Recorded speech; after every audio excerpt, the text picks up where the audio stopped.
Like we are live. Welcome everyone to today's edition of My Seven Chakras.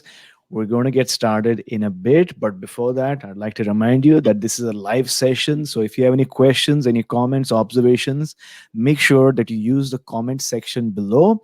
And most importantly, if you're enjoying this session, then hit like, hit subscribe, and share this stream so that people in your community, people that you know, maybe if you're part of any Facebook group, they will be able to watch this session as well, because it's super important. The topic that we're going to talk about today is all about healthy eating, healthy living, healthy thinking, and overcoming and beating cancer.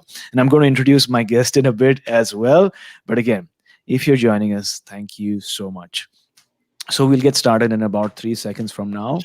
Three, two, one. What's up, Action Tribe? AJ here, host and founder of My Seven Chakras, my7chakras.com, where we help you experience more healing, more awakening, and more abundance. In today's episode, we're going to explore the topic of healthy living and healthy eating, and more specifically, how to overcome, how to treat, and how to cure cancer, which is a topic that everyone of us really needs to become more aware of, whether or not you're diagnosed with cancer at this point. But before that, let's listen to our latest iTunes review by a listener named Anna in Toronto. And she says that this podcast really stands out in such a positive and insightful way by providing life coaching tips for those in search of support, awareness, and profound spiritual growth. Well spoken, intelligent, and with a curious heart, AJ provides insights, quotes, and interviews conducted with spiritual and self help leaders to ultimately help complement each one of our own personal journeys. I like how the podcast encourages new perspectives and good habit keeping, like journal writing and meditation. And just want to say thanks, AJ, for serving as a beacon of light to all the listeners' lives that you have touched. Anna. So thanks, Anna. Action Tribe, if you want to write your own review as well, it's super simple. And I give you a shout out, as you can see. Go to my7chakras.com/review. That's my7chakras.com/review. All right, so let's bring on our special guest for today. After being diagnosed with cancer when she was 32, our guest explored holistic alternatives and combined them with traditional treatments and was able to beat the disease. Her husband wasn't as fortunate. He succumbed to non Hodgkin's lymphoma when he was only 45 after a regimen of doctor prescribed chemotherapy and two bone marrow transplants. Her personal experience led her to realize that many ways in which nutrition and lifestyle um, affects our ability to deal with health challenges. And she is a holistic nutritionist and lifestyle cleanse expert. Her mission is to educate and encourage healthy, mindful living by helping others embrace the concept that we are a product of what we eat and how we treat ourselves. So, Action Tribe, please help me welcome Elissa Goodman. So, Elissa, welcome to our show. And are you ready to inspire? I'm ready to inspire. I'm ready to inspire people to teach them that they can heal from anything. Absolutely, I feel like anything out there. Cancer is Wonderful. not the destiny. It's not a death sentence. So Great, great. And I know that through going through your book, I know that mindset is such an important integral part of your healing journey, right? Uh, right. so so let's begin with some inspiration. What is that one inspiring quote that you have on your mind right now? That's sort of like a guiding light in your life, and how do you apply that into your day to day life? I would say that it's what I was saying earlier. It's, you really can, if you set your mind to it, you can heal from anything. Mhm. And our body is so miraculous. It wants to be healthy. It wants to heal. So I feel like when we emotionally and physically are in the right place, we really can make everything work properly. And I'm a believer, I'm an optimist. I think that, everybody deserves a really beautiful, healthy, vibrant life if they want it. Oh, absolutely. So I love what you're sharing. Everyone deserves to lead a vibrant, healthy life, but at the end of the day, if you set your will to it, then it's possible. So it's all in the mind, and it's Yeah. important to really visualize that end outcome and do the other things that we're going to talk about today. But will is such an important and critical component, right? So let's Yes. start from the very beginning. Talk to us about your childhood. How was it like growing up in your household? I know I always do that with my clients as well. It's so crucial to find out sort of where how we come into the world, and Mhm. sort of what the baseline is when we do grow up. And when I came into the world, I did have a low white blood cell count, Okay. so my immune system was compromised. And I also came into a family that was very type A and very motivated, successful, you know. Basically, I always say they run circles around me. And even growing up, my mom and dad, and my mom still to this day, she's 89, she can run circles around me, even though I have a lot more energy today. But emotionally, that made me feel compromised. Physically, I was compromised. I used to have to get blood shots every 28 days for my white blood cell count being low. And I had just a family that I just felt like I was never going to be good enough, or I wasn't going to be able to keep up, or I wasn't going to be as successful as they were. So I was always getting sick too, always in and out of the Mm. hospital as a kid. I had digestion issues. I had chicken pox. I had mono a couple of times, strep, tonsillitis, everything you could imagine, eczema, psoriasis, I would get. So, and shingles. I mean, it's crazy how many illnesses I've Mm. had over my lifetime, before the cancer and even after the cancer. But because of that low white blood cell count, and because of my emotional well-being wasn't where it needed to be. Right, right. Well, thanks a lot for sharing and providing us that context. I mean, I don't know what it is, but even as a child, I used to always tend to compare myself with my parents, right? Hmm. Every detail, like their, nose and hands and their lifestyle. And sometimes, as it should be, we're individuals, right? And they say, right, don't compare yourself with others. Right. But when it comes to family, we can't help but compare, especially when we're kids, when we don't understand logically that it's not right to compare. Where do you think that comes from? Because I think a lot of people um, have compared themselves with their own parents as well, like yourself. But where do you think that comes from? I think it's really a society type of, Mm, we're so young, we don't have a voice. mm, And we feel like these people who are bringing us up are the powerhouses, and they know better. mm. Absolutely. So I think we just give over our power to them a lot of times, because we don't feel like we're strong enough, and we really aren't at that age to stand up for ourselves. So you hope that you have parents that maybe can give you that opportunity, Mm. to speak your mind and to also have a point of view.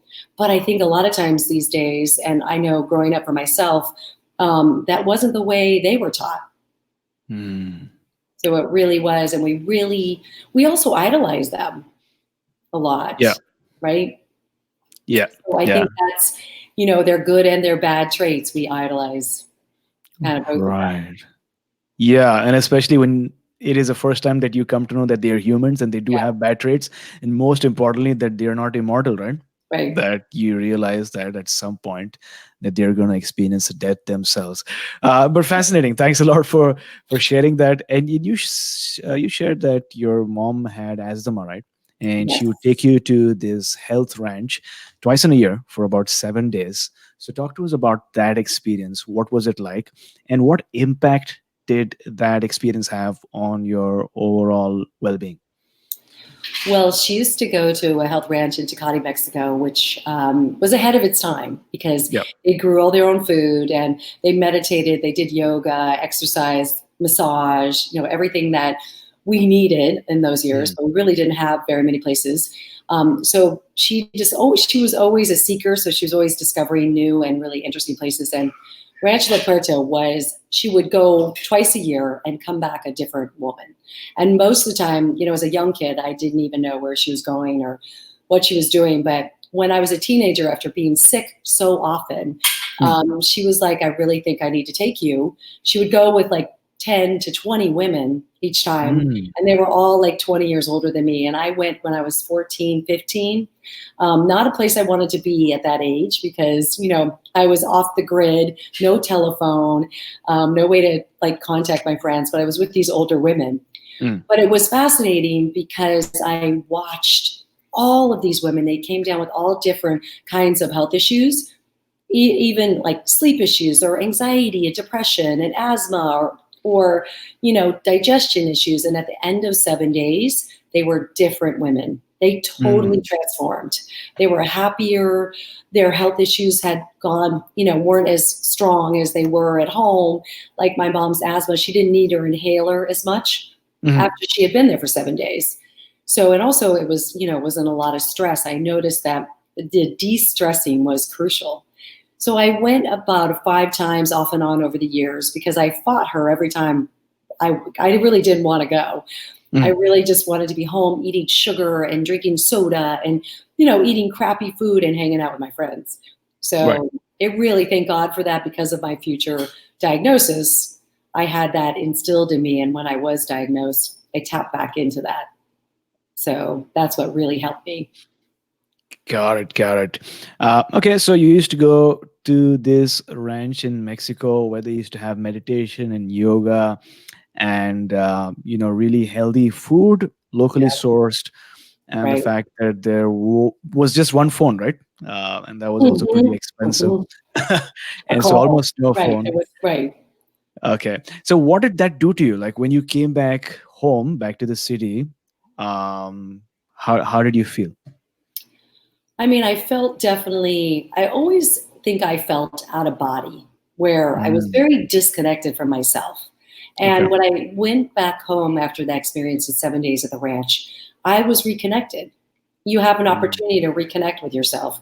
I feel like life was so busy and so crazy and always kind of enduring this chronic right. fatigue or not feeling very great emotionally and physically. I was always so out of body because I was always trying to figure out what's wrong with me Mm, and how am I going to get better? Like, what are kinds of things can I do to make myself better? I wanted that instant fix all the mm, time. So I was chasing it.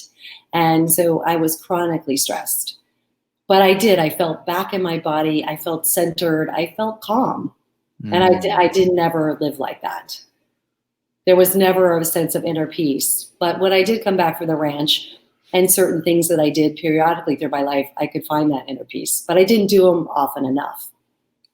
Got it, got it. So you had that experience and you would come back. So you at least had that reference point, Yeah. which, like you said, helped you later on, the age of 32, when you had that cancer diagnosis, right? So what type of cancer was it in? And how did you first learn about it? Take us back to that time. Sorry. It was Hodgkin's lymphoma. Okay. And how I learned about it was I was getting a massage and I was sitting upright. And Hmm. the masseuse felt a lymph node right here on my collarbone. Oh, And she was like, you really shouldn't have swollen lymph nodes there. You can have them on your neck. Basically that's fighting an infection. But other places in your body that I don't love the look of that. So I went to the doctor and a general practitioner, and he just felt the lymph node and he said, oh my God, this could be cancer. I mean, mm, just like that, put me into a fear based mode right away. I was totally freaked out at 32. Like, hmm, holy crap. I'm too young. I haven't had kids, just had gotten married a few years prior, but hmm, it was a lifesaver. I mean, that masseuse really saved my life. I would not have known what symptoms were because I always felt crappy. mm, So I didn't really, again, I was, I think, out of mm, body and not in touch with myself. And so I wouldn't have known if I had symptoms. But thank God that she felt that lymph node. mm. And the next thing I knew, I was diagnosed with cancer. And then it was like sort of I tapped into that place of, oh my God, I could die because Right. cancer meant that you could die. Right. Now, So for people who might be listening right now or maybe watching right now, what is Hodgkin's? Is that how it's Hodgkin's pronounced? lymphoma, and it's a type Hodgins. of yeah, it's a type of cancer of lymphatic system. Okay. Okay. So there's two different lymphatic system cancers. There's a non-Hodgkin's and a Hodgkin's. Okay. Uh, sure. So you shared that with us. You were getting a massage, and she noticed that lump somewhere in your collarbone, right? And Hmm. then you went to the doctor, and the doctor sort of had this reaction, which sort of alludes to the fact that the doctor at least the first doctor that you visit plays a huge role, right, in Right. terms of how this is handled. So, in your opinion, how would a responsible doctor react to something like this? How would he or she sort of pass on the message to this patient? That's the best question, because what happened to me, just in a Right. nutshell, was two of the oncologists I went to see were also like that. They were Hmm. very fear based, and they put me on a path of like, you're going to have to freeze your eggs because you haven't had kids yet. You're probably going to do chemo, radiation. You're going to, do you have a donor? Because you'll probably have to do a donor stem cell transplant. Hmm. And it was all like, we hadn't even staged the cancer yet. So, I mean, the way that doctors, and they still treat you that way, which is a little bit sad. I wish, slowly that's changing. Hmm. But the third doctor I went to see reluctantly, he was an oncologist radiologist, and a friend of mine was friends with him. Hmm. And I went to see him, and he sat me, it was staged then, it was an early stage of cancer. And he sat me down and he's like, so, are you happy? Are you passionate at what you do? Do you love, your spouse? Or, do you love your life? Do you love yourself? And I burst into tears. And I was like, I don't even know what that meant. I didn't even know what Hmm. loving myself looked like. I didn't know what being passionate about something, or being happy, really. I think I had a manufactured feeling of happy, but not truly, Hmm. like I was saying earlier, that inner peace of happiness. Hmm. And that's how doctors should treat you, really. Is he changed my life. Hmm. I went into therapy. I started working on my emotional well-being, and he was my second lifesaver. The masseuse, then him, and he was like, I think we can deal with this, in terms of, it's an early stage. Let's get your emotions in check, Hmm. because that is a huge part of how you can heal. So I Right. think doctors should treat you and ask you questions like, what's going on in your life? What's your stress like? How do you Mhm. sleep? Are you happy with your life?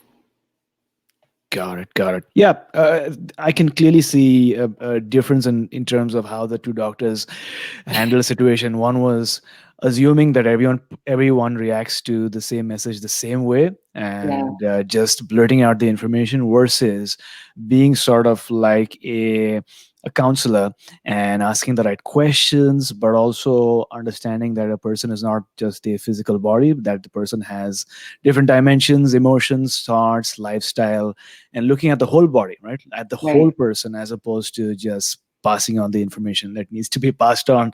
So that's really useful. And I think some people who are in this phase might get some advice in choosing the right doctor. And in your book, Cancer Hacks, you write, sometimes I wonder why I won my cancer battle, but my husband did not.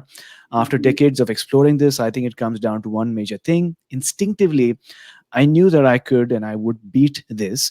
My husband couldn't find the same confidence. He was frightened and only heard his doctors tell him that he might not beat the disease. So, talk to us about the importance of having such confidence, especially when it comes to facing a terminal illness like cancer, right? And when you Uh, have these signs all around you right, that don't match your inner state of beings, like so.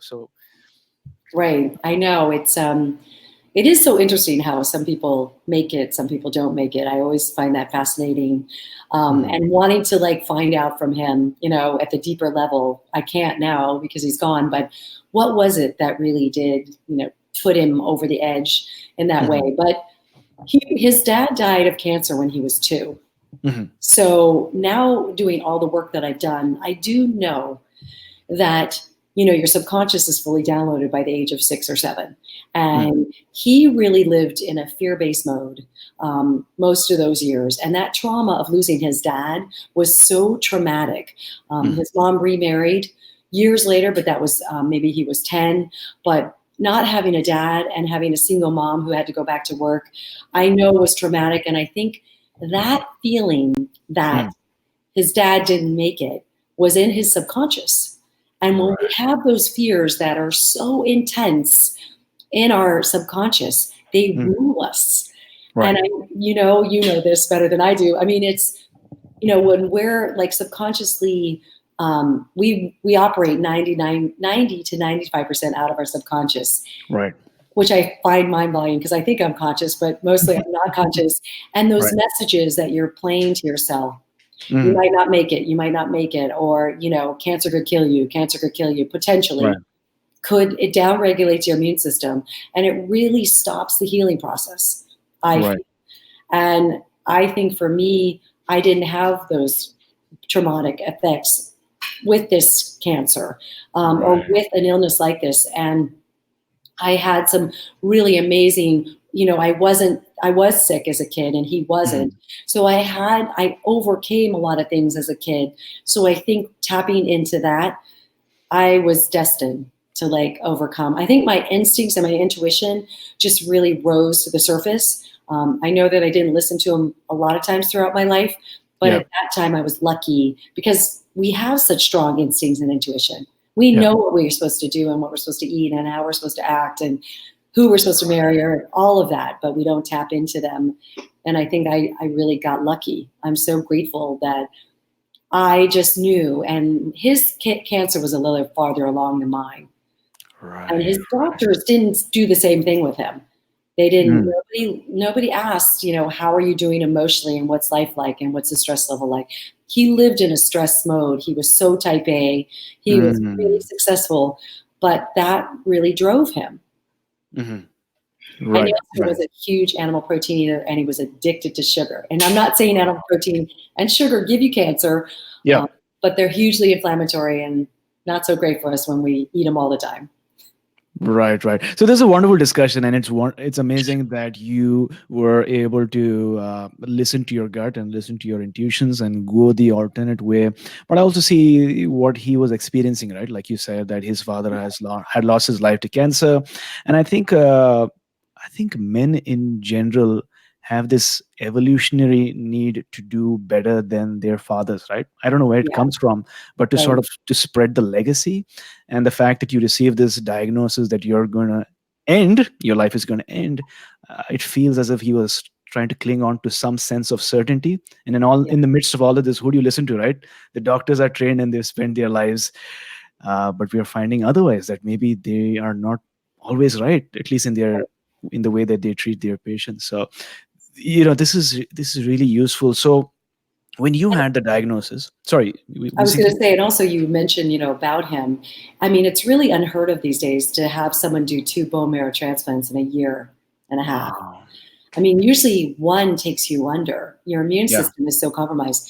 Yeah. And he had two, and he just jumped into everything they said. Like, and it really didn't die from the cancer. He died from fungal pneumonia. So it was Mm. really the immune system that It was was. compromised. Got it. Got it. Yeah. So it seems like the transplant sort of took a toll on him, right? Yeah, The two in bone marrow transplant. a big way. I think that I'm not sure if he would have died if he had those two. So Yeah. Yeah. Yeah. So when you had the diagnosis, you listened to your inner voice and you said no to chemotherapy and no to freezing your eggs. right. So what did you do instead? Like, how did you even begin to put together a plan in that frame of mind, in that uh, being around that sort of energy where everyone is telling you to listen to the doctor and to do the chemotherapy and to not make a mistake? How did you go about thinking? Yeah, I know. Sometimes I wonder how the hell I got through it because I really did go rogue. I mean, I I found out that I could do some like radiation Hmm. to that area, which is like right here below my neck and my front mantle piece, as they call it. So I found a radiologist to do it, Right. and basically just did a lot of investigating on my own Hmm. and realized I was scared to death of chemo because of my immune system compromise. Hmm. So I really just took, it in my own hands and basically said, okay, I'm not going to do chemo because I thought that was going to really take me under. Yeah. And I found someone to do the radiology, and my oncologist actually fired me because he was so worried that I wasn't doing what he said.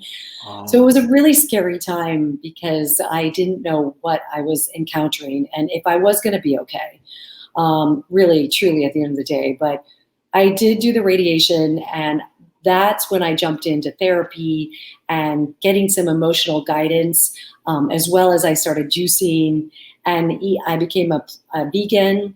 I went to a naturopath. I did colonics. I mean, I started yoga, meditation. I just jumped into everything that could calm down my body and my central nervous system Yeah. so that I could heal. And also, food is medicine. So I started to really, I wasn't eating healthy before. So I Hmm. basically, juicing, I think, really saved me. There was one juice place in LA that it was walking distance from where I live. So it was like a lifesaver. And Mrs. Gooch's, which is Whole Foods today, Hmm. was in Los Angeles. And we had just moved from New York. So I guess there was a good reason why we moved from New York. LA had a lot to offer.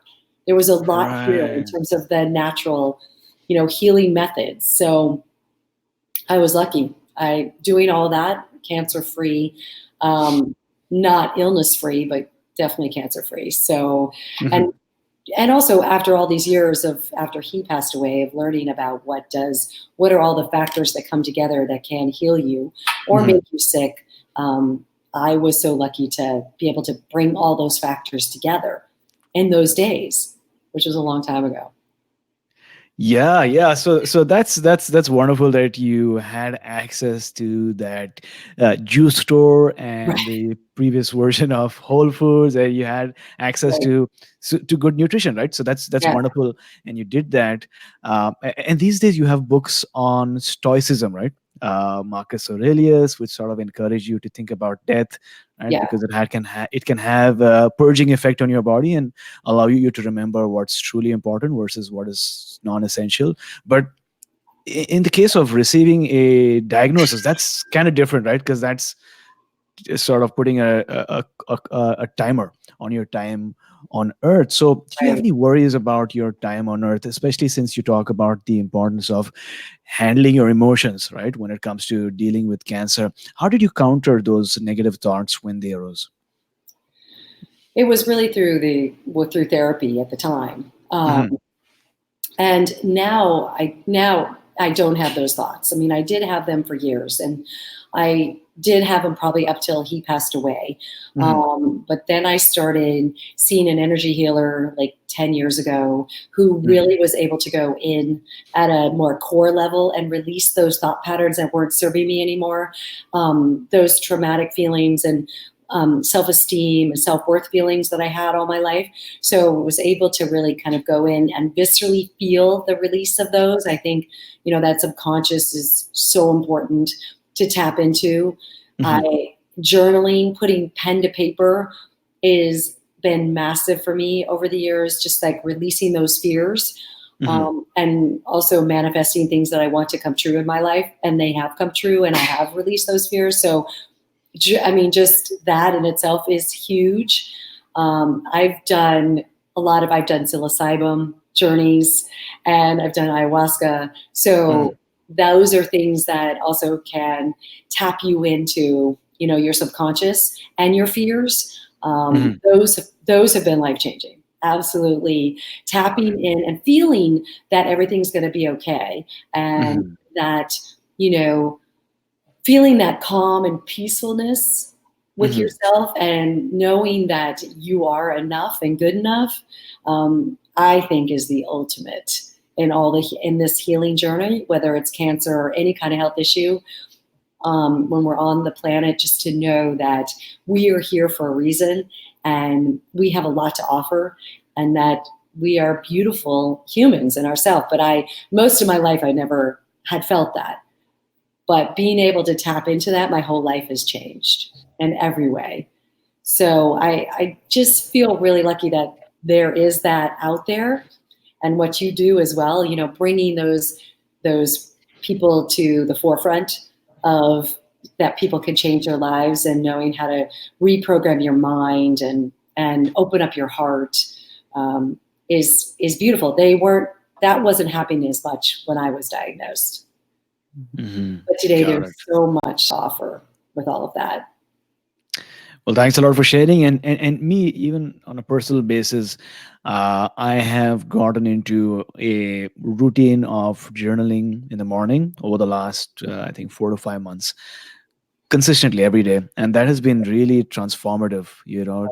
My finding out what's going on in my thoughts, deep in my subconscious mind, and also understanding what I truly deeply want from a fulfillment standpoint. That has been, I think, really useful. So thanks a lot for sharing that with us, and the fact that you did try psilocybin.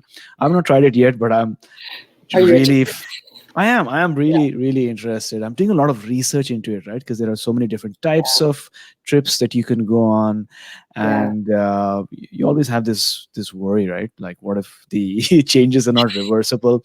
But how was your experience? I mean, did you experience the ego death, like they say, where your ego sort of crumbles and you experience that true oneness and connection with everything around you? Absolutely. I never knew what that was like. I mean, I did it with a coach, with a Okay. wellness coach and a spiritual guide, just one on one, which I Hmm. do recommend. I mean, because the coach guides you, in terms of Right. figures out what you want to let go of. And there's still, when I did it, there was still the fear of death. There was Hmm. still the fear: is everything going to be okay? Are my girls going to be okay? Because they're 21 and 24 today, but our because I get fearful that they have two parents who had cancer, that their trauma with all of that, and their fear-based living in a fear-based mode potentially Yeah. bring on some kind of illnesses for them. So I really want to discover that, and yes, like that, yeah, definitely experience the ego death, which was the most incredible thing in the entire Mm. world. Just realizing you're one with the universe, and that you're just part of a bigger picture. You're not just out on your own, and you're not alone at all in the world. I think that is a huge problem these days with all of these cancers and health issues, is we feel alone and Mm. isolated, Yeah. right? I mean, and to feel like you're not is also, I mean, all of these thought patterns are so crucial for our immune system. Hmm. When we have negative thought patterns, they downregulate the immune system. Hmm. So even eating healthy food and juicing, like I was doing, sometimes might not do the trick.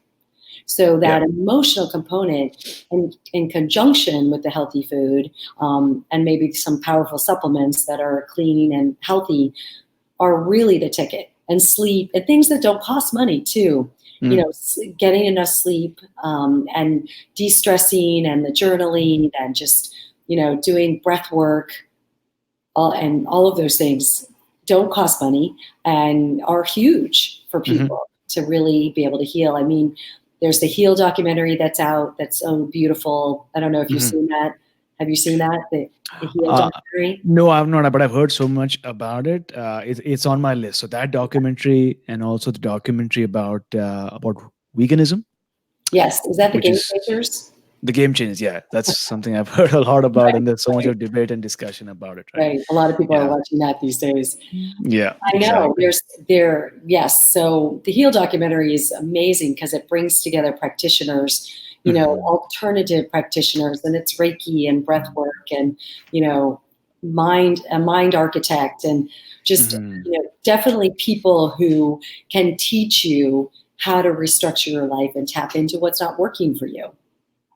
But That's the wonderful. psilocybin was so life changing. I was definitely scared because I'm someone who wants to be in control. Yeah. So the idea of being out of control is a super scary thing. But Yeah. once you do it and you're with somebody who could guide you Yeah. and make you feel safe and comfortable, it's a whole other ballgame. And Got it. it's amazing what opens up for us. We Oh actually yeah. get to really experience what we want in this lifetime, and not going through a lifetime and not getting able to do what we want, or Got find the love or intimacy, or just the true health with ourselves too, that it. oneness with ourselves. and Yeah. and I had dealt with Hashimoto's hypothyroidism for 25 years, and I Hmm. feel like when I really was able to conquer that, I mean, I was working on it for 3 years with various practitioners. Even Hmm. the medical medium was Yeah. helping me, and because I believe in all different modalities. But when I did the journey, I think that's what really put me. I think that's what really healed me, because I Got it. saw that really I was going to heal, that there was a Mm. possibility of healing. So Yeah, that's what I've heard, is that the mushroom, what it does is it increases our sense of possibility, right? In our day-to-day life, there are so many things that sort of hold us back, limitations, things what we feel are possible or not possible for us. Yeah. And I think what that does is it sort of breaks through that sense of possibility, and now so many more things are possible through you. So Yeah. firstly, did you feel that? And secondly, those effects have were they like permanent? Do you feel that there was a permanent shift within you? Yes, I felt both. Okay. Yeah. Okay. I think that it's not the end game, Hmm. and it's not, um, it's not the magic pill, Yeah, of course. but it did open up other possibilities and other, patterns in my mind that I Mhm. didn't think were possible. But then you have to like actually practice it, sort of like anything, on a daily Mhm. basis, like you were saying about the journaling, Yeah. de-stressing, and, the gratitude, all the things we talk about these days. We have to continually practice that and keep ourselves in check. And then it can be lasting. Mm. So I think that we all are looking for that magic pill, Yeah. and I think that's hard because I was my whole life. Right. But it's a combination of all of the things that make it beautiful at the end. So talk to us about. So let's say somebody listening to this episode has been diagnosed with cancer, or maybe is just not feeling good within themselves, right? So what's happening inside the body of someone with cancer, and what role do these free radicals play in this? Because you've written about that also, right? Yes, so I feel like cancer, any kind of health issue, is really predicated on the number of toxins in the body, Okay. and we are highly toxic. We come into the world toxic. I mean, Mhm. there are 250 toxins in the mom's womb. There's 150 plus toxins in the mother's breast milk. Right. Then we're exposed to water and air and food, and we get viral issues. We get bacteria, fungus, mold, uh, heavy metals. I mean, we are toxic. Sadly, I Right. mean, it is a little scary if you were to probably really look inside and see what's going on in those organs, but toxins accumulate in the organs, in the liver and the thyroid, and all the different organs, and they Hmm. love to hang out in there and have a party. I mean, it's so what I feel like is, and that's what causes inflammation, and our body is constantly trying to cool down these toxins and lower the toxin load, with whatever pathogens or toxins there are. So I really am a believer. That's how I got into the whole cleansing world, is lowering these toxin loads. And there's so many easy ways to lower the toxin loads. I mean, Okay. it does have something to do with the emotional component as well, Hmm. since we talked about that a lot. But the physical component is, we are severely dehydrated society. So even though we drink all this bottled water, we just pee it out. We don't Hmm. have enough minerals in our body to help the water go into the cells. So it's really Oh. crucial that we, get minerals in our body through food or through supplements to actually really fully hydrate our body, because our body's detoxing and cleansing throughout the night mostly, and the morning we're really dehydrated, and a lot of us just go right to coffee, a lot of times, or right to food, and Hmm. we don't rehydrate. So sometimes it can be as easy as having 2 cups of water. The ultimate is with some lemon, because that's really cleansing for the intestines. Okay. But we need to hydrate. We throughout the day. Women need 90 ounces of water throughout the day, or 90 ounces of fluid that's not caffeinated, and men need over that, like probably Hmm. 110, maybe 115. Right. So we don't drink enough of that, and we aren't drinking water. We don't have minerals in our body, like I said. So that's really crucial. And sleep is also super crucial. Like, our body resets between 10 p.m. and 2 a.m. And Okay. most of us are going to bed at midnight, even 1 or 2. We're missing those 4 hours of resetting, and we can't Hmm. regain them.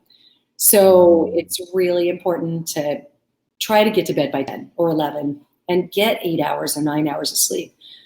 Really important for resetting and regenerating, replenishing the body, and helping the body detox and cleanse. Mhm. And then I've been a juicer, as you know, since I was diagnosed and went to that juice place. And I feel like we don't get nutrients at a cellular level. So juicing greens is so like hydrating, as well as we get these vitamins, minerals. It's like an IV of them.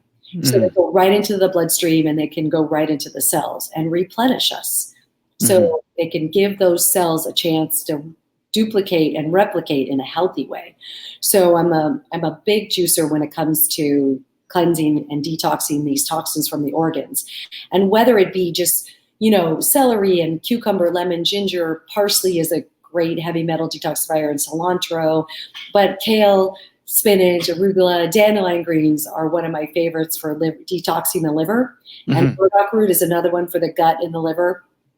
I don't put any fruit in my juices because that's too much sugar going into the blood. Okay.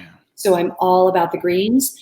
That is huge. If you would do that 4 to 5 times a week, that is a beautiful thing for detoxing and lowering these toxins in a food-based way. Plus spirulina, the blue-green algae, the chlorellas of the world are incredible for helping us detoxify some of these toxins. And then the herbs, there's incredible herbs out there like cat's claw and olive leaf and echinacea and golden seal. And, then there's high doses of vitamin C, just ester C that can lower viral loads, bioactive silver. I love all the herbs and the botanical herbs because they've been around for centuries, and they can help us lower the viral loads and the toxin loads in our organs. And then we need to build up, we need to build up the immunity. And what I'm seeing these days with, functional integrative doctors or naturopaths, they know what kind of tests to test for to see sort of what nutrient deficiencies we have. Vitamin D is a big one these days for immunity. There's just a lot of, omega-3s for inflammation. I mean, a lot of us are deficient in important vitamins and minerals. If it's, and magnesium as a mineral is crucial. It has 300 different enzymatic reactions in the body and helps the cells talk to each other. There's just certain, to know where you're deficient is so beautiful. And instead of just attacking it with all kinds of supplements, it's really, really beautiful to nowadays find out where we are deficient. So I think we can really pump it up and do great things in a short amount of time to get people feeling better with some of these supplements, and also with food. I'm a plant-based girl mostly, so I think plants and I think fruit and vegetables are the fountain of youth. And they're where all the vitamins, minerals, antioxidants, phytonutrients, they're also where the energy is. It's not really so much, we need animal protein to some degree, or we need plant-based protein, depending on if you're a vegan. I'm mostly 80% plant-based, 20% animal, only because energetically, I just feel like I need more substance, or I wish I could live a vegan plant-based life because I would, but I eat fish mostly. So I'm a pescatarian, or I would say, but I'm also a flexitarian. I do love to go out and entertain. I love food. So I'm not going to deprive myself, but to lower the inflammation for people who have cancer or who have these hardcore health issues, it is like I said, the stress, the sleep, the hydration. It's, juicing is fabulous, but eating if you're not a juicer, eating a lot of vegetables is absolutely huge. Getting as many as you can in your weekly rotation, eating more plant-based, because we know the science out there shows that too much animal protein is a precursor to cancer. So there's a lot of studies about that. And I know people are so confused today because there's so many diet modalities. But, the longest living people on the planet lived on legumes and beans, a bit of fish, right? More Mediterranean diet, and lots of vegetables. Right. Yeah. So I try to tell people it's not supposed to be complicated. You're supposed to go back to your roots and have real food and eat as much as you can organic if you have a health issue, because you don't want to be absorbing any pesticides. Or if you're eating animal protein, to eat as clean as you can, because you don't want to be absorbing any antibiotics or heavy metals in your body. So we can detox, just by doing that. So the Action Tribe, we're learning that it's important to lead a balanced life in every sense, whether it's balancing the amount of meat that you're eating and compensating for that with a lot of vegetables, green leafy vegetables, as well as juicing if you can, but also getting a lot of adequate sleep. Sleep early if possible, between 10 to 11, so that you get the rest that your body needs for digestion as well as the other functions that your body carries out, and to ensure that you not only have water, but you're having the minerals along with the water, so that your body is able to detoxify. So much that you shared. Thanks a lot for sharing that. And also, you advocated for a more personalized based health regimen, right? Because there are so many tests that you can conduct to find out what you're deficient in. So that is something that you can do. Now, I've not conducted one of these tests, but for somebody starting out, what tests would you recommend? So really functional doctors and integrative doctors know how to test for nutrient deficiencies. It's just called a Okay. nutrient deficiency test. Okay. There's also a really great, there's place, I mean, they do the digging, which is why I love to send clients to them, because they know Okay. what to ask for. Okay. And also stool samples to know what's going on in your gut. We didn't really talk about the gut, but a majority of the immune system is in the gut. Yep. And 90% of your serotonin is produced in your gut. So I am seeing a huge amount of gut issues, of course. Mm-hmm. And because we've had so much antibiotics and over-the-counter medications and, stress, and also all of these toxins that I'm talking about are wreaking havoc on the gut. Mm-hmm. And our hydrochloric acid's being depleted because of stress, and our enzymes, so we're not breaking down food to the degree that we can absorb the minerals. So our guts aren't in the best shape. So it's really important to also potentially do a stool test. Viome is a company that's doing those. Yeah. Excuse me. And you can just send away for it. There's a lot of that happening. Mm-hmm. Sorry, guys. A nutritionist isn't supposed to be sick. But there, you can find out, what's going on if you have an overgrowth of bad bacteria in your gut, and you can lower those, that bacteria or the fungus or the microbials that are happening in there. There's a lot of that. We're seeing that we need to lower those bacteria loads and pathogens in the gut, and then build up the gut as well. Mm-hmm. At the same time. And thank God that's happening in a big way right now, because I think that is going to be a precursor to help people, be cancer-free, also health issue-free. I think that, I'm a big fan of probiotics. So I give a lot of my clients 100 billion, 150 billion. I think a lot of people kind of freak out at that, but I'm noticing in 10 years, huge changes when we can, actually repopulate that microbiome. And with the right kinds of probiotics, with good over-the-counter high quality ones, I don't think most people know where to go and what to do with that. So I think that has been huge. And then also getting fermented foods has been a really beautiful thing in the diet these days. Getting, kimchi and sauerkraut and, unpasteurized miso. I love coconut kefirs. There's a coconut kefir drink that I love. It's fermented. It's fermented coconut water. And then there's a coconut yogurt that is full of beneficial bacteria that's food-based. So the combination of those two can really change people's lives. It's a beautiful, we have a lot of that. We have a lot of those things here in LA. LA is really sort of very much of a cornerstone of health and wellness. There's a marketplace here called Erewhon, and it is really the leader in a lot of the new and upcoming brands of health and wellness. So we're definitely spoiled. I know that we don't have that elsewhere in the world. Got it. So now coming back to vegetables, you mentioned, and I think you ensure that you have at least half a plate of vegetables, right? And you've spoken about vegetables, green leafy vegetables as well. So how do vegetables help counter cancer and other illnesses? And why do we need half a plate? If you could just provide. I know you alluded to this a bit, but how exactly does that happen? Vegetables really are the fountain of youth. That is, that's where all the amino acids are. That's where the vitamins, minerals, antioxidants, phytochemicals. I mean, that's where everything that counteracts the toxins, the pathogens, the inflammation, in our body. That is where it's at. I mean, when animal protein, when cows eat grass, Yeah.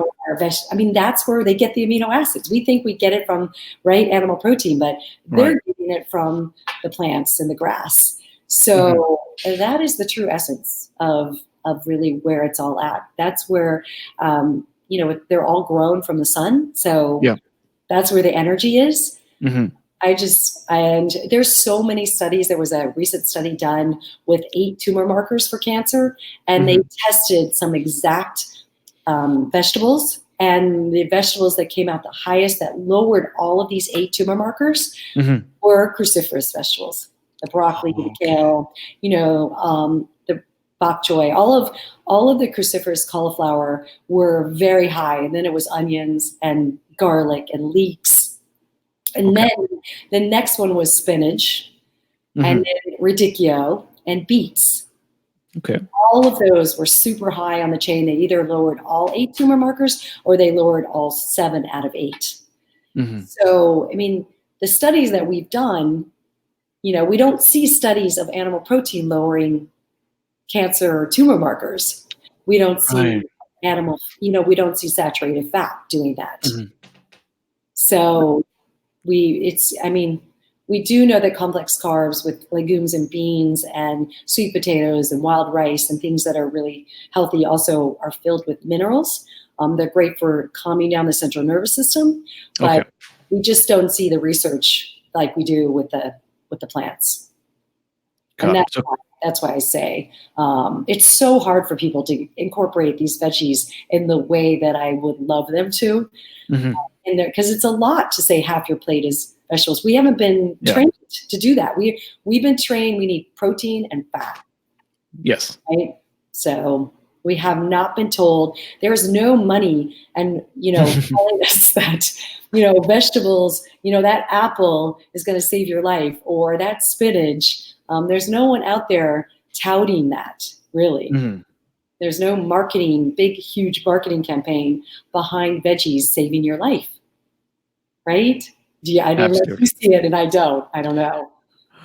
Oh no, absolutely. Especially with the other documentary that we were talking about, prior to this interview, about going veganism versus having a lot of meat. There's definitely a lot of propaganda that's being spread towards the dairy industry, to promote the meat industry as well. And so in such a scenario, a lot of people might be confused, right? Because they want to ensure that they have a balanced diet.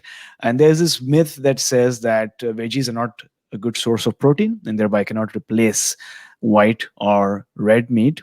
What have you found so far? Can you get protein through veggies? I absolutely think you can get protein through veggies. Absolutely. Okay. And I also, in a plant-based diet, you can get a ton of veggies from legumes and beans. Okay. Maybe the veggie count, the protein count in the veggies isn't as high as legumes and beans. It's huge in that. And also, I am a soy girl, and I know there's a lot of controversy about that with some of the cancer cases, but there really isn't any legit, really hardcore research that shows that soy is a precursor for cancer. So I eat whole organic soy. Edamame is a whole organic soy product, and a cup of edamame is 20 grams of protein. Okay. So, and then 3 ounces of tempeh or tofu is 18 grams of protein.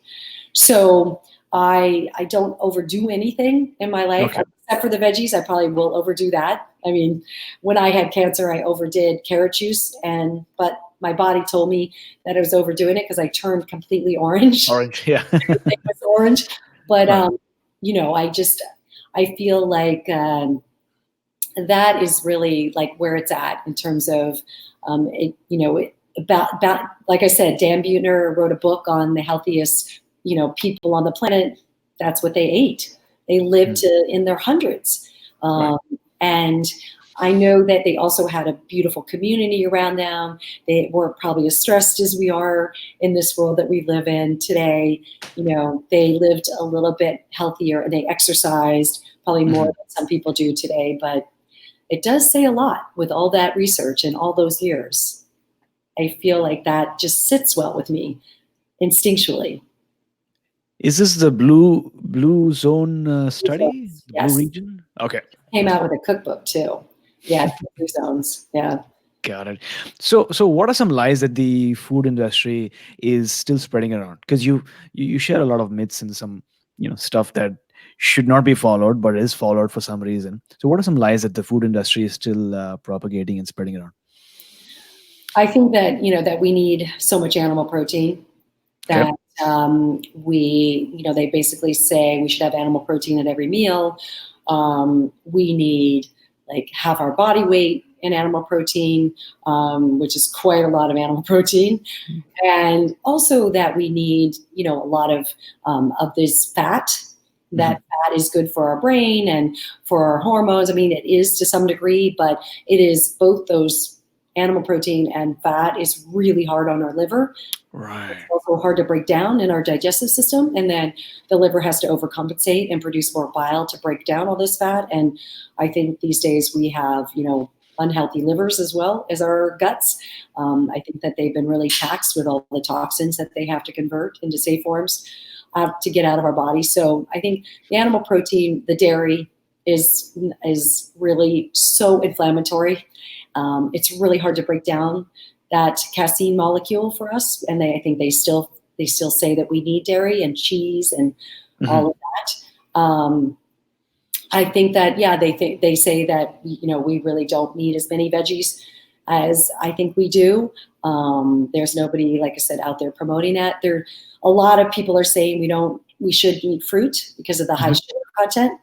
So really unhappy with that because fruit is the fountain of youth, and eating whole fruit is just the ultimate as well as those veggies. So, but we're staying away from fruit because of sugar, too high Yeah. sugar.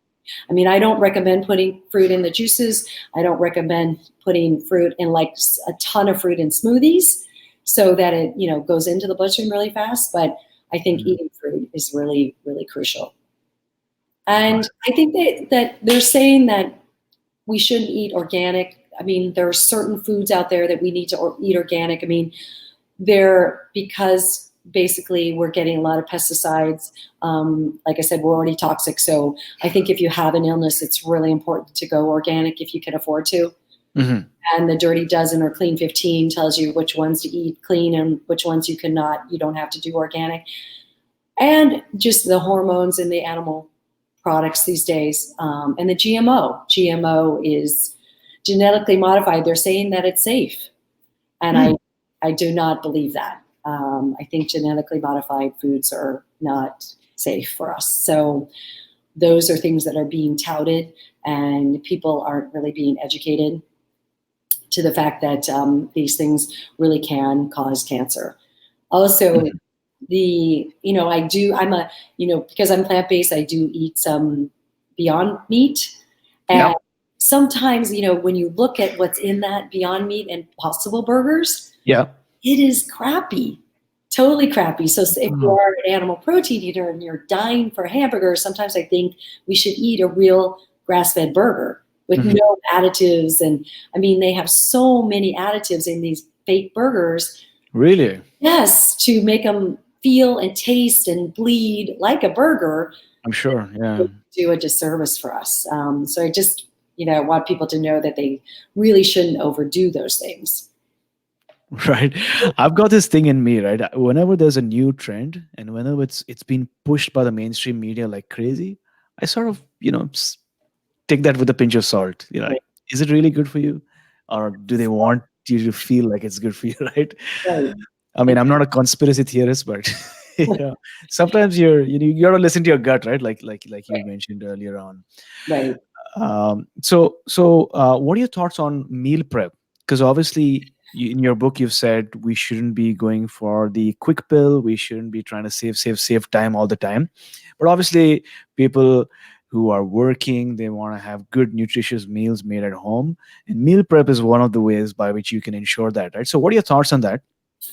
And if you could share what are your favorite meals that someone can prepare? I know that's always a dilemma because people are so stressed and busy that Yeah. they feel like they never have enough time to meal prep. But I feel like that is a crucial thing to do for yourself because if you're feeding yourself right and you're nurturing and nourishing yourself, your physical and emotional well-being is going to be completely different than when you aren't. So my meal prep consists of I actually have a soup cleanse that I cook and deliver to about 100, 150 people in Los Angeles.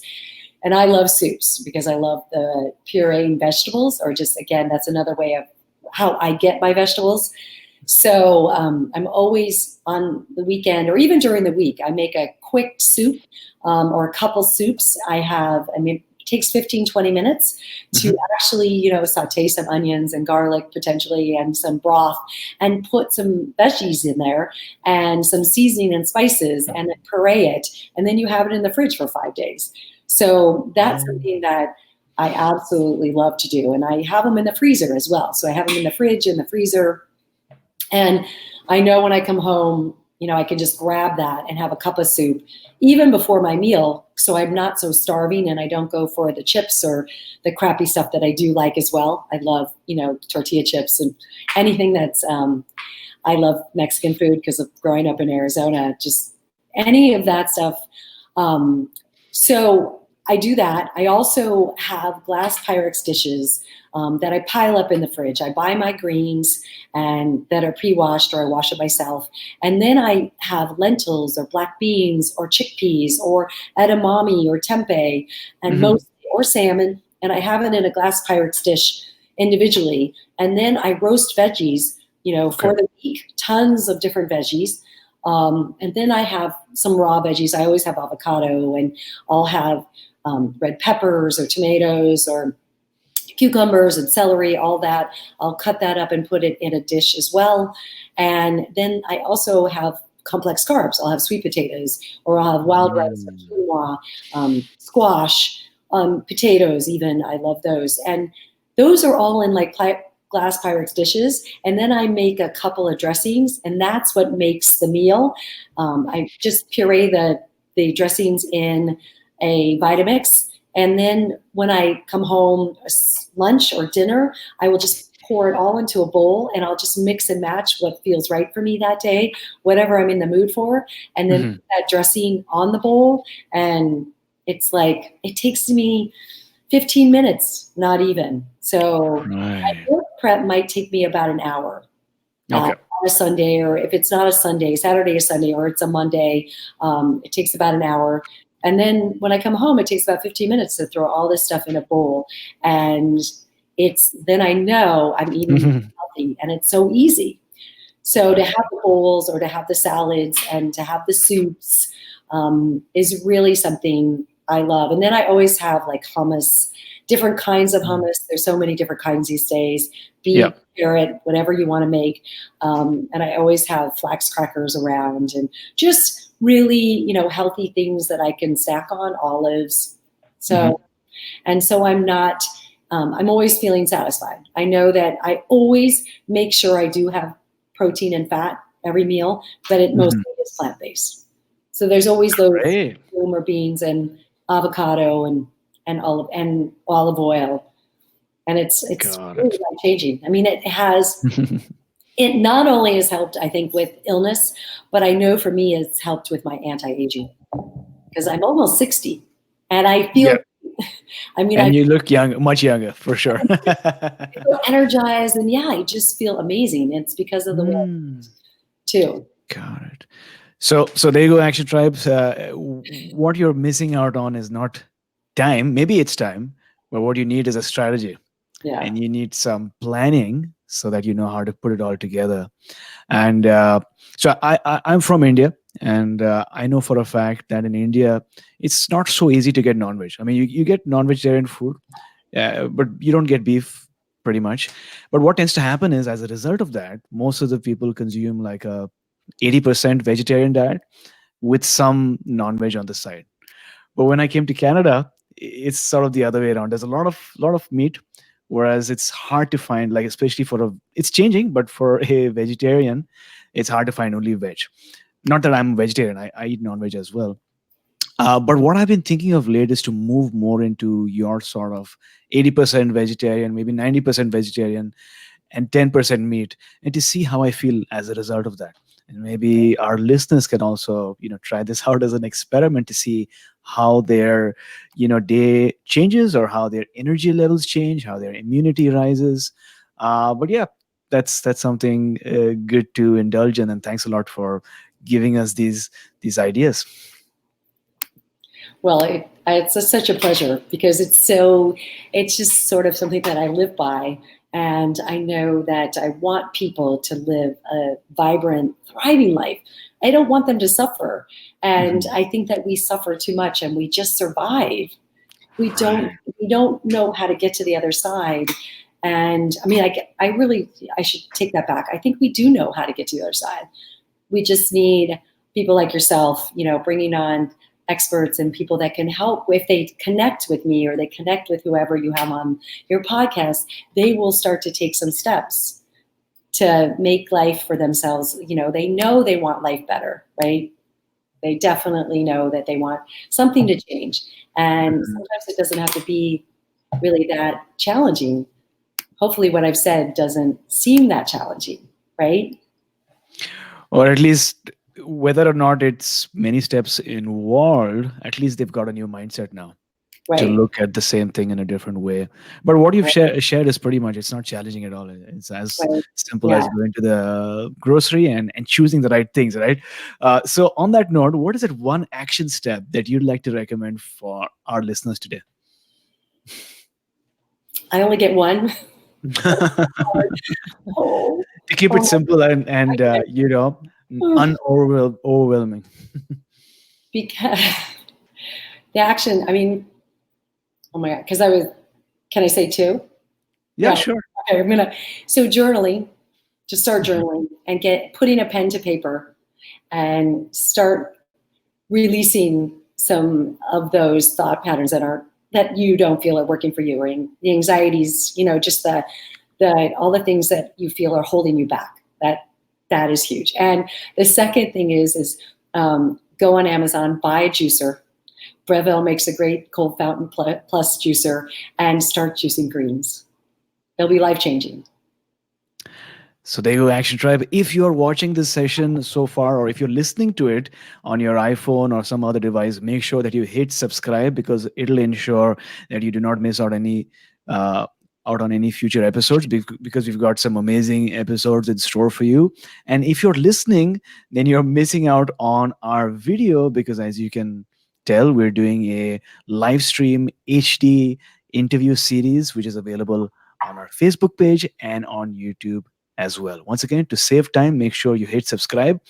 I hope you enjoyed the session of My Seven Chakras as much as I did hosting it. And I'm pretty sure that you now have some mental models, as well as some specific actions that you can take towards your new reality. And as we enter a brand new decade, I think it's important to think big and let go of your limited mindset and all the baggage that you've been carrying on so far. And while it's important to take action, we're realizing that first and foremost, you need to dream, and dream big. It's important to visualize and feel and know that you've already achieved what you've desired, whether it's healing or awakening your intuitive gifts, or even receiving more abundance in your life. So claim your wishes like they've already happened, and strengthen the power of your imagination, because once you do, the universe will get to work. For as Neville Goddard once said, dare to believe in the reality of your assumption and watch the world play its part relative to its fulfillment. And with that, we come to the last round for today, which is the wisdom round. Four questions so that our listeners can take notes and take action. So, Elissa, what is the best piece of advice that you've received? That you can heal your body by reprogramming your subconscious. So if your subconscious mind directs the subconscious mind with the right messages, the body can heal Great. and And quickly. if you could turn back time and spend 1 hour with someone who's living or dead, who would it be? Right? I'm going to be, yeah, Oprah. Great. What is that one thing you do in the morning or maybe in the evening before going to sleep that has changed your life? It's the journaling. Journaling, putting the pen to paper has changed everything for my life. Just being able to Great. like get out the things that I don't need in my life and to bring in, manifest the wonderful things that I want to come into my life. And if you could recommend one book for our listeners, what would it be? It's becoming supernatural. Mhm. How common people are doing uncommon things. I don't know if you know Dr. Joe Dispenza. I've heard about that specific book, but I've not read it myself. But so Yeah, maybe that's a cue for me to go through it. he's amazing. He is Yeah. utterly, he's someone you should definitely have on your show. He's special human. Got it. For sure. It is another reminder for me, an action tribe. Dr. Joe Dispenza. If you would like to receive any of his books for free, audible.com is offering Action Tribe one free audiobook download with a free 30-day trial so that you can at least get to check out their service and listen to a book instead of read a book, because listening is the new reading.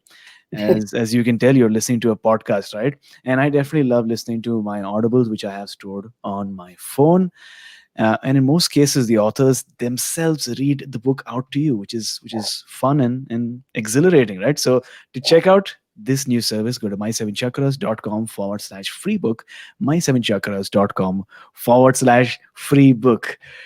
So, Alyssa, thank you so much for coming on our show. It was so wonderful to have you on here as you shared your story, as well as you shared so much useful information about how to reduce the toxicity in our life, how to think about nutrition, and simple steps in terms of what you can eat right away. I loved the soup idea that you gave, which I'm definitely going to try.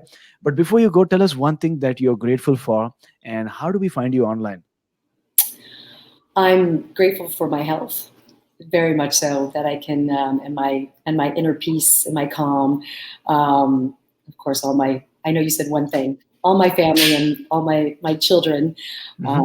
and you can find me online at Elissa, Elissa, Goodman.com.